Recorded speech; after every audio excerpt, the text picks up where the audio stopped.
नमस्कार दोस्तों, मेरा नाम है गगन और स्वागत है आज की इस वीडियो में जहां हम बात करने वाले हैं इसके बारे में। जी हाँ, ये है C-17A ग्लोबमास्टर। सबसे बड़ा तो नहीं कहूँगा मैं, लेकिन सबसे ज़्यादा फेमस जो है ट्रांसपोर्ट व्हीकल है। ये काफ़ी सारी एयरफोर्सेस में सबसे प्राइमरली बोइंग बनाता है, यूएस की कंपनी है। तो यूएस एयरफोर्स जो है उनके पास में लगभग 200 से ऊपर है, फिर इंडिया में है 11 और फिर कई देशों के पास में 7-8 है। ये वाला पर्टिकुलरली यूएस एयरफोर्स का है और ये क्यों इतना फेमस है, क्या सब चीज़ें ये कर सकता है, उन सब की बात जो है हम यहाँ पे करते हैं। एक वॉक अराउंड करते हैं, फिर उसके बाद में अंदर चलेंगे और सारी चीज़ों की बात करेंगे। चलिए ओके, तो फर्स्ट थिंग फर्स्ट, ये एक मैसिव एयरक्राफ्ट है और लेकिन ये सिर्फ ट्रांसपोर्टेशन के लिए यूज़ में आता है। कोई अटैक्स ये नहीं कर सकता है। तो आमतौर पे ट्रांसपोर्टेशन, हालांकि ये अटैक्स रोकने की कुछ कैपेबिलिटीज़ है इसमें, जिसकी हम बात करेंगे आगे। बट 4 बड़े इंजन आते हैं, प्रैट एंड विटनी के डेवलप किए हुए इंजन हैं और ये पर्टिकुलर एयरक्राफ्ट जो है बहुत ज़्यादा कैपेबिलिटीज़ आता है। 45,000 फीट जो है उसकी हाइट पर ये उड़ सकता है, कहीं पे भी लैंड कर सकता है, चाहे रनवे हो चाहे ना हो, ग्रेवल वगैरह पे भी लैंड कर सकता है। हालांकि उतना ज़्यादा इसको यूज़ किया नहीं जाता है, क्योंकि एक और एयरक्राफ्ट आता है जो इंडियन एयरफोर्स के पास में भी है, C-130। उसको जो है थोड़ा ज़्यादा यूज़ किया जाता है, खासतौर से जब हमने, याद होगा, दौलत बेग ओल्डी करके एक जगह है लद्दाख में, वहाँ पे रनवे नहीं था, उसके बावजूद प्लेन लैंड करवाया गया था। तो वहाँ पे ये प्लेन नहीं लैंड करा के वो वाला लैंड कराया गया था। लेकिन इसको भी एक अरुणाचल में एक रिमोट एरिया पे, एक जो कहते हैं ना, एक ऑलमोस्ट नेग्लिजिबल रनवे पे जो है लैंड करवाया गया था। काफ़ी कैपेबिलिटीज़ होती है, आमतौर पे काम आता है ये मतलब ट्रांसपोर्टेशन के बड़े व्हीकल्स, बड़े ट्रूप्स, रेस्क्यू मिशन वगैरह के काम आता है। इंजन जो है उनमें एक खास बात है, यहाँ पे ये रिवर्स थ्रस्ट वाले इंजन है। रिवर्स थ्रस्ट अब जो है बाकी जो पैसेंजर जेट्स होते हैं उनमें भी आता है, लेकिन इसके रिवर्स थ्रस्ट में खास बात क्या है, ये ऊपर की तरफ जो है थ्रस्ट फेंकता है। तो मान लो कोई ऐसे रनवे पे, अब जैसे क्या होता है वॉर वगैरह के टाइम पे कौन देखेगा कि रनवे साफ है या नहीं है, लैंड कराना है तो कराना है। तो उस वक्त जो है ये थ्रस्ट ऊपर की ओर फेंकता है, ताकि शॉर्ट डिस्टेंस में रुक भी जाए और नीचे से कोई भी गंदगी जो पड़ी हो वो इंजन के अंदर एंटर ना हो। तो उस हिसाब से जो है ये इंजन डिज़ाइन किए जाते हैं। एक बार मैं आपको पीछे तक ऐसे पूरा घुमा के ले चलता हूँ, उसके बाद हम आगे से घुसेंगे और पीछे से निकल के देखेंगे क्या सब चीज़ें यहाँ पे है। ये आप देख पा रहे हैं, रेस्क्यू वर्ड लिखा हुआ है यहाँ, मतलब ये भी दरवाज़ा ये खुलता है, ऐसा उस तरफ भी है दरवाज़ा। लैंडिंग गियर्स आप इसके नीचे देख पा रहे हैं और पीछे की ओर मैं आपको ले चलता हूँ। यहाँ पे इंडियन एयरफोर्स का अगर ये होता तो वहाँ पे इंडिया का फ्लैग और यहाँ पे एयरफोर्स का साइन होता, बट ये इंडियन एयरफोर्स का नहीं है। लेकिन जैसे मैंने बताया आपको, इंडियन एयरफोर्स के पास में भी सिमिलर प्लेन है। यूएस एयरफोर्स के पास में भी, हालांकि वो यहाँ पे लेके नहीं आए, वो अपने कुछ और प्लेन्स यहाँ पे दिखा रहे हैं, लेकिन यूएस एयरफोर्स के पास में भी ये है। इस तरफ से ऐसा ही ये दिखता है और अगेन सेम इंजन, सेम बड़ा फ्यूजलाज। एक काम करते हैं, सीधा अंदर चलते हैं आगे की ओर से और फिर दिखाता हूँ आपको अंदर बहुत ही इंटरेस्टिंग चीज़ें हैं। वीडियो में आगे बढ़ने से पहले एक brief introduction video sponsor Skillshare के बारे में। स्किलशेयर एक ऑनलाइन लर्निंग कम्युनिटी है जहाँ पे आप ढेर सारी क्रिएटिव स्किल्स सीख सकते हैं।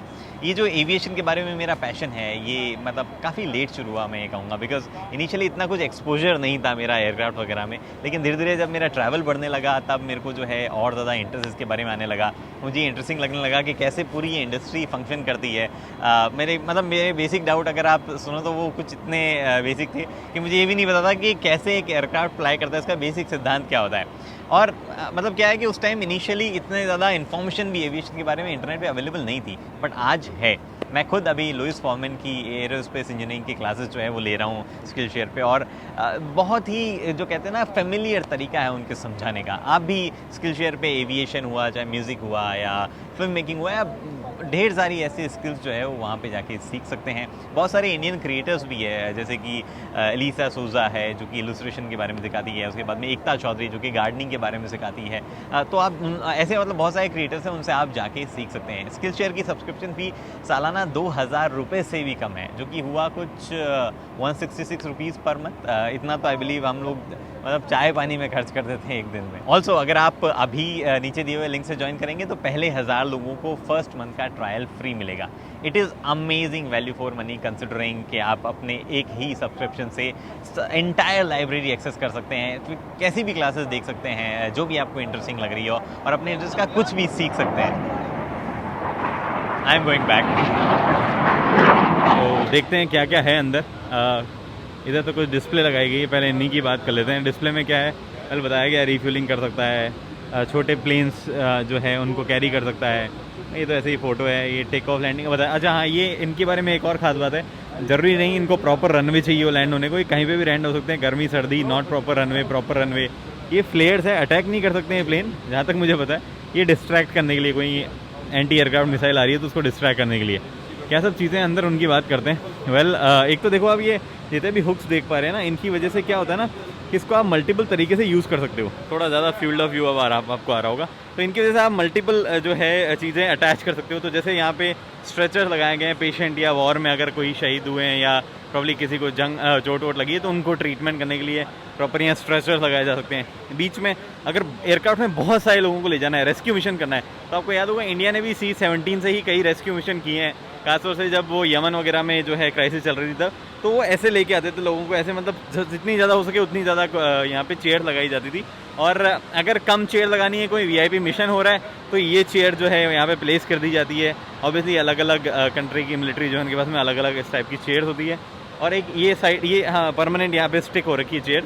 ये वाली चेयर परमानेंट तो नहीं है, वैसे ये भी हटाई जा सकती है, बट यूजुअली इसको हटाते नहीं है क्योंकि ये काम आती रहती है। बहुत सारी ऐसी चेयर जो है साइड में होती रहती है। आमतौर पे जब मिलिट्री ऑपरेशंस चल रहे होते हैं तब वही उनको यूज़ किया जाता है। बीच में कोई व्हीकल ट्रांसपोर्ट हो रहा होता है, प्रॉब्ली कोई ट्रक या टैंक वगैरह या कोई छोटा एयरक्राफ्ट या हेलीकॉप्टर, और उन चेयर्स को जो है साइड में छोड़ा जाता है। इधर मल्टीपल चीज़ें हैं, स्टोरेज के लिए हुक्स हैं आपके पास में। ये ऊपर जो आप देख पा रहे हो ये फ्यूल टैंक है, इसके क्या विंग थोड़े अपर आते हैं या नीचे अटैच नहीं होते। तो आमतौर पे जो रेगुलर हमारे एयरक्राफ्ट होते हैं उसमें हम देखते हैं नीचे की तरफ फ्यूसेलाज होता है, उसके नीचे जो है फ्यूल टैंक और विंग्स अटैच होते हैं, इसके विंग्स ऊपर से अटैच होते हैं। तो ये फ्यूल टैंक है इतना बड़ा था। और उसके बाद में आपको क्या दिखाऊँ मैं, वहाँ पे जो है लिखा हुआ है डिस्टेंस लिखी हुई है कि कितना क्या लंबा आप जो लेके जा रहे हैं लोड करके वो कितना क्या लंबा है। इन सीट्स पे प्रॉब्लम ये भी देखो लाइट्स वगैरह भी दी गई है। ये रेगुलर सीट्स है, मतलब अगर आपको लगानी इतने ज़्यादा लोगों को नहीं ले जाना है, बस स्टिल काफ़ी लोगों को ले जाना तो रेगुलर सीट है। ज़्यादा लोगों को मैंने बताया वो आगे वैसी वाली सीट लगाई जाएंगी। और यहाँ पे अगेन ICU जो है वो अगर आपको लगाना तो ICU भी इसमें कैरी किया जा सकता है, जो कि आमतौर पे जब वॉर्स वगैरह होते हैं तो अगर किसी व्हीकल को प्रॉब्ली मेडिकल चीज़ के लिए लिया जाए तब ये जो होता है। ये इसका लैंडिंग टो हुक वगैरह वाला गियर है आई बिलीव, जिससे प्लेन को इधर उधर ऑन ग्राउंड मूव करना है, तो इसी से मूव करके इसी को फिर अंदर डाल के आप ले जा सकते हो। काफ़ी इंटरेस्टिंग और काफ़ी यूटिलिटेरियन इन चीज़ों को बताया जाता है। अभी मैं ये भी बताऊंगा कि फ्यूल जो है वो कैसे रिफ़िल किया जाता है, एयरक्राफ्ट फ्यूलिंग, क्योंकि ये वाला एयरक्राफ्ट जो है बाकी एयरक्राफ्ट में फ्यूल डाल सकता है, तो वो भी सिस्टम जो है अभी हम देखेंगे। ये कार्गो पैराशूट है, तो बेसिकली कार्गो को जब फेंका जाएगा तो ऊपर ये पैराशूट जो है वो खुल जाएगा और मैक्सिमम ड्रॉप एटीट्यूड वगैरह बताया गया। इनफैक्ट ये पर्टिकुलर जो प्लेन है ये भी ऑलमोस्ट 45,000 हाइट पे उड़ सकता है, काफ़ी सारा वेट कैरी करके। फुल लोड पे तो नहीं, बट काफ़ी सारा वेट और ऑलमोस्ट 50% फ्यूल के साथ में उतना ऊंचा जा सकता है, जो कि अपने आप में एक बड़ी चीज़ है। और उतना ऊंचा जाने के बाद में क्या होता है कि फ्यूल भी थोड़ा सा कम बर्न करता है और कई तरीके की बेनिफिट्स और ज़्यादा वहाँ पे मिलते हैं। और साथ ही में एक और चीज़ मैं आपको दिखाता हूँ, ये आप देख पा रहे हैं, ये बेसिकली इनको यहाँ से बाहर अगर निकलना हो तो उस वक्त ही काम आता है। इंटरेस्टिंग है, मैं आपको दिखाता हूँ। एक्चुअली दो दरवाजे काफ़ी सारे हैं, दो तो आपने इधर देख लिए, एक ये मेन वाला जो है अगर पूरा खोलना है कोई चीज़ तो वहाँ पे ही काम आता है। आगे की तरफ भी काफ़ी दरवाजे हैं।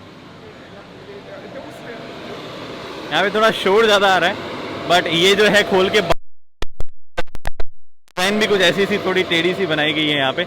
और यहाँ पे मल्टीपल कंट्रोल, मतलब अगर वॉकी से बात भी करनी है, कंट्रोल भी करना है, काफ़ी सारी चीज़ें इनपुट वगैरह जो है वो है। कार्गो फ्लोर वगैरह कैसे ऑन ऑफ वगैरह करना है, उन सब के कंट्रोल यहाँ पे। ऑक्सीजन वगैरह का भी कंट्रोल पैनल यहाँ पे होता है, क्योंकि जब 45,000 फीट पे होता है तब ये सब लॉक होने चाहिए प्रॉपर्ली, कैबिन प्रेशराइज होना चाहिए, अदरवाइज तो कोई मतलब नहीं इतना ऊपर जाने का। फिर ये वाला हिस्सा जो है ऐसे पीछे चला जाता है, बंद होने का हिस्सा है ये। मैं आपको अब एक काम करता हूँ, नीचे दिखाता हूँ कि फ्यूलिंग ये कहाँ से करता है। फ्यूलिंग जो है ये यहाँ पे लैंडिंग गियर्स है। फ्यूलिंग वाला अटैचमेंट यहाँ लगा हुआ है या नहीं लगा हुआ है? एक्चुअली फ्यूलिंग वाला अटैचमेंट इस पर अभी नहीं लगा हुआ है। एक फ्यूलिंग का अटैचमेंट लग जाता है इसके यहाँ पे, और फिर वो अटैचमेंट खुल के पीछे की तरफ अगर कोई एयरक्राफ्ट होता है तो उसको जो है वहाँ पे उसकी फ्यूलिंग की जा सकती है। काफ़ी इंटरेस्टिंग, काफ़ी ज़्यादा जो कहते हैं ना C-17 को काफ़ी ज़्यादा इस्तेमाल किया जाता है मिलिट्री में, ट्रांसपोर्टेशन और इन सब चीज़ों के। बहुत ही यूटिलिटेरियन एयरक्राफ्ट ही है। अब मैं यहाँ से दिखाता हूँ आपको, तो फ्यूल टैंक वहाँ से लेके या बाहर एक्सटेंड होता है विंग्स में भी एक जगह तक। तो ये सारा मामला जो है यहाँ पे है। गगनयान का ये वीडियो देखने के लिए धन्यवाद। मिलेंगे अब अगले वीडियो में, तब तक के लिए आप स्किल शेयर का लिंक जो है वो डिस्क्रिप्शन में जाके चेक कर सकते हैं।